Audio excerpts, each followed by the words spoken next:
عجیبترین و ترسناکترین رازهای غار بتمن. داخل اونجا اصلا چی نگه میداره ها؟ یو رفقا چطورید؟ خوش اومدید به یه ویدیو جدید دیگه. اومد هستم اینجا چالنجیه. آقا همونطور که میدونید اومدیم تا رازهای غار بتمن رو با هم دیگه بازش کنیم. با بهتون بگم که این واقعا غار معمولی نیست و اصلا اون چیزی که باید رو به ما داخل کامیکا و انیمیشن ها، البته کامیکا که چرا، ولی داخل انیمیشن ها و فیلم و سریال به ما نشون ندادن که چه چیزای ترسناکی توی اون غار هست و اینکه ما قراره بررسیش کنیم که این وسایلی که داخل اون غاره اصلا چیه و چرا اونا رو نگه میداره و اینکه یه جورایی سیستم امنیتی و دفاعی اون غار رو هم با هم دیگه بررسی کنیم که خیلی جالبه. پس بدونش معطلی بپردازیم به اصل ویدیو. لیتس گو. خب در اول قضیه با بهتون بگم که بت کیو یا همون غار بتمن درای زیادی از بیرون محوطه به داخل داره که معروفترین اون یه راه پله پشت ساعت پدر بزرگشه که تو سالن مطالعه است. اقربای این ساعت باید روی ساعت 10:48 قرار بگیره که زمان قتل توماس و مارتا وینه که اگه که روی این حالت تنظیم بشه درای اون غار باز میشه. یا یه جورای دیگه یه حالتی داره که روی پیانوی معروف ساختمون بروس وین اگه که یه سری دکمه‌ها رو به صورت همزمان و خاص فشار بدی در اون غار باز میشه و میتونید برید داخل غار بتمن. با بهتون بگم که توی آیتم بعدی غار بتمن فقط یه دونه نیست و بتمن از یه سری کامیک به بعد غارهای ماهواره‌ای رو انداخت و دید که فقط یه دونه غار به دردش نمیخوره. خیلی تایما دید که آقا من اصلا یه سری جای دیگم و خیلی تایما توی گاتام نیستم و یه سری جای دیگه نیاز دارم که غار بسازم. پس بخاطر همین غارهای ماهواره‌ای رو ساخت و توی سراسر شهر و حتی شهرهای مختلف یه سری غارایی رو راه اندازی کرد تا بتونه توی اونها هم پناه بگیره و مخفیگاه بعدیش نسبت به غار اصلیش باشه. با بهتون بگم که توی آیتم بعدی میرسیم به اون خفاشه مرموز غار که خیلی هم واسهتون سوالی که اصلا چرا این غار اینقدر خفاش داره، که با بهتون بگم که غار بتمن از آهک و سنگ ساخته شده که خب مشخصا یه همچین فضا و یه همچین متریالی به خودش خفاش میچسبونه و جوری خفاشا اصلا دوست دارن که توی همچین مکانی باشن که همینجوری تاریک هم هست و خب فضای خود خفاشاست. و با بهتون بگم که به طور دقیق فعالیت این خفاشا توی خارج و بالای غاره که یه جوری بتمن از این خفاشا به عنوان سیستم هشدار اولیه برای نفوذ از بالای غار استفاده میکنه و همچنین هم این خفاشا بی ربط نیستن و یه جوری بتمن یه استفاده کوچیکی از اونها میبره. حالا با بهتون بگم که توی آیتم‌های بعدی بتمن یه سری از تروفی‌ها و یه سری از چیزایی که باید رو طی زمانه مختلف به عنوان هدیه واسه خودش توی غار نگه داشته و آوردتش توی غار. معروف‌ترین اون که فکر کنم واسه همتون سوال باشه دایناسور غول‌پیکره که خیلی دیگه معروفه و هر وقت که توی غارش میره تو انیمیشن‌ها، کامیک‌ها و حتی فیلم و سریال‌ها این دایناسور رو می‌بینید که واسهتون سوال باشه که اصلا این دایناسور چیه؟ چرا این دایناسور خیلی بزرگ توی این غاره؟ با بهتون بگم که توی یه سری کامیک موری ویلسون هارت یه فردی بوده که یه جزیره از دایناسورهای مکانیکی رو ساخته و برای اینکه بدونه که این دایناسورها به مردم آسیب نمیزنن از بتمن و رابین دعوت میکنه تا بدون هیچ سلاحی بیان اونجا و ببینن که میتونن برای بقا توی اون جزیره بمونن و اگه که اینا تونستن از اون جزیره جون سالم به در ببرن پس گردشگرا هم میتونن بیان تو. ولی خب قضیه قرار نیست دقیقاً همینجوری راحت پیش بره و یه ویلن به اون جزیره میره و این دایناسورهای مکانیکی رو تحت کنترل خودش میگیره و به بتمن حمله میکنن، در صورتی که بتمن و رابین موفق میشن که اون دایناسورها و همچنین اون ویلن رو شکست بدن و موری ویلسون هارت هم برای تشکر و قدردانی یکی از این دایناسورهای مکانیکی رو به بتمن اهدا میکنه که اون هم میبرش توی غار. آیتم بعدی سکه غول‌پیکره که روی دیوار آویزون شده و خیلی از ماها دیدیم. سکه معروف با طرح لینکن بهش میگن سکه غول‌پیکر که توی یک سری از کامیکا یه گروه غارتگری به نام غارتگران پنی یه سری سکه‌های پنی رو میخوان بدزدن و قصد دارن که همه اونا رو تسخیر کنن و به نفع خودشون مصادره کنن که یه جورایی بزرگترین سکه پنی توی یه زیرزمینی بوده که این گروه میان به اون دستبرد بزنن، ولی خب بتمن میاد جلوی اونا رو میگیره و اون گروه رو شکست میده و بازم میبینه که چقدر این سکه بزرگه پس من اینم میخوام. یه جوری داریم به این پی میبریم که بتمن چیزای بزرگ رو واقعا دوست داره و این سکه رو هم به عنوان تروفی و جایزه واسه خودش توی غار میبره و اصلا نمیذاره دست کسی دیگه ای و حتی دولت به اون سکه برسه و اونو برای خودش توی غار مصادره میکنه. آیتم بعدی که خیلی جالبه دفترچه خاطراتی در محفظه شیشه‌ایه. باید بهتون بگم که دانا درای بزرگترین کاراگاه دنیاه. از این قضیه شما فکر میکنید که بتمن بزرگترین کارآگاه دیسیه، ولی من باید همینجا ردش کنم و توی این کامیکا میفهمیم که دانا درای بزرگترین کارآگاه جهانه و حتی بتمن رو به عنوان کارآگاه آماتور میشناسه که خیلی کار بلد نیست.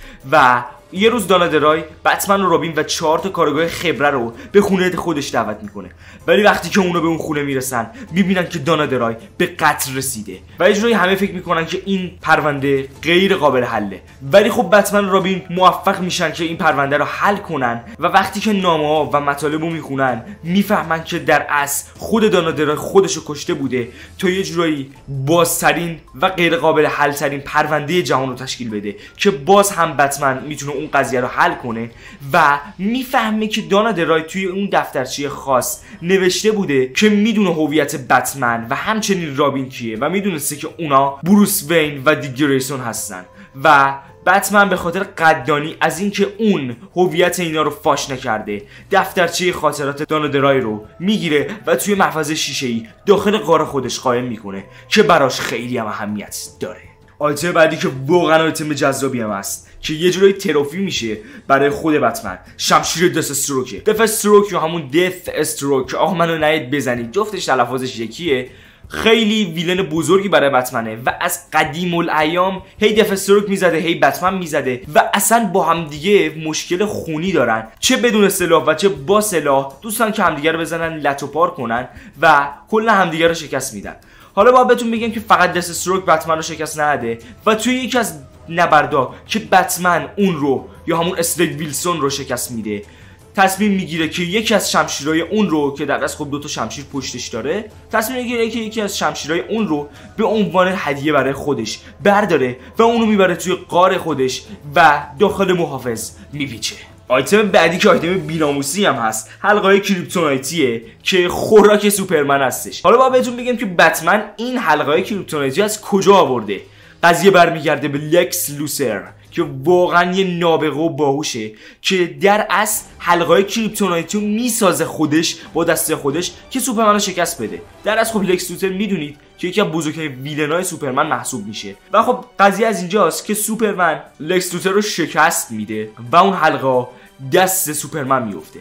ولی خب سوپرمن اینجا واقعا احمق‌بازی در میاره و اون حلقه رو میده به بتمن تا اگه روز مبادا خودش ویلن شد بتمن از اون علیه سوپرمن استفاده کنه. ولی خب سوپرمن نمیدونه که فقط حلقه کریپتونایتی نیست که به ضرر اونه و بتمن کلی آیتم کریپتونایتی دیگه توی غار داره که برای روز مبادا دهن سوپرمن رو سرویس میکنه. آیتم بعدی لباس رتوده، ولی خب لباس رتوده جوکر. باید بهتون بگم که رتود اصلی یا نقاب سرخ اصلی جوکر بوده، جوری که اون زن و بچه داشته و خب نمیتونسته هزینه‌های زن و بچه‌شو با دلقک بودن و یه جوری کمدین بودن بتونه که درآمد خانواده‌اش رو جبران کنه و یه گروه خلافکاری به اون پیشنهاد میدن که اون روی به خلاف بیاره و یه جوری پول خانواده‌اش رو با استفاده از خلاف به دست بیاره که این گروه خلافکار میگن که آقا تو میای با ما خلاف کنی این نقاب و شنل قرمز رو سرت بذار که شناسایی نشی. ولی خب توی اون شب عجیب و ترسناک وقتی که جوکر به عنوان رتود از بالای اون ساختمون میفته و توی مواد شیمیایی غوطه‌ور میشه، بتمن هم اونجا حضور داره و یه جوری از دست بتمن جوکر به داخل اون مواد میفته و یه روانی بی‌ناموس متولد میشه. به خاطر همین موضوع هم هستش که لباس رتودو بتمن داخل غار خودش نگه میداره. آیتم بعدی لباس رابین از دست رفته هستش که ما توی سری کامیک مرگ در خاندان دیدیم که جوکر رابین خودمون رو تا سرحد مرگ میزنه و یه جایی اونو میکشه و توی این ساختمون با دیلم اونو به فنا میده و بتمن فکر میکنه که رابین مرده و لباس رابین شکست خورده رو به داخل غار میبره تا یه یادبود ابدی برای اون باشه. ولی خب در سری کامیک‌های بعدی که سری کامیک‌های آندرهود هستش یه جورای خود رابین برمیگرده ولی خب بتمن بازم اون لباس رو نگه میداره. آیتم آخری که میخوام بهتون بگم نامه پدرش توماس وین به بروس وین هستش. داخل کامیکی به نام فلش پوینت که فلش یه جورایی سفر در زمان میکنه و یه جهان جدیدی با این سفر در زمان میسازه که بتمن اون جهان توماس وین هستش. قضیه جلو میرو، بتمن اون زمین یعنی توماس وین توسط فلش میفهمه که آقا این زمین اصلا نباید وجود داشته باشه و این زمین در نهایت باید از بین بره. وقتی که این چیزا رو میفهمه یه دونه نامه به پسرش بروس وین میده که در اصل باید بهتون بگم که تو اون جهانم بروس وین میمیره و توماس وین زنده میمونه که تبدیل به بتمن میشه. از این قضیه بگذریم. توماس وین یه نامه‌ای رو برای بروس وین مینویسه و به فلش میده که فلش هم وقتی که سفر در زمان میکنه این نامه رو به بتمن خودمون یا همون بروس وین میده و یه جوری برای اولین بار هستش که ما اشکای بتمن، اشکای بروس وین رو میبینیم. به خاطر همینم اون نامه رو داخل غارش تا ابد و یک روز نگه میداره. غار بتمن خیلی چیزای مهم و سلاحای خیلی خفنی داره، از جمله ماشینای مختلفش، سلاح‌ها و گجت‌ها و لباسای خودش که دیگه حالا من به اونا اشاره نکردم چون همه اونا رو میدونیم و زیاد لازم نیستش که توضیحش بدم. امیدوارم که از این ویدیو خوشتون اومده باشه. لایک و کامنت و سابسکرایبتون نره که بزرگترین حمایت از ماست. و همین دیگه، تا ویدیو دیگه بدرود.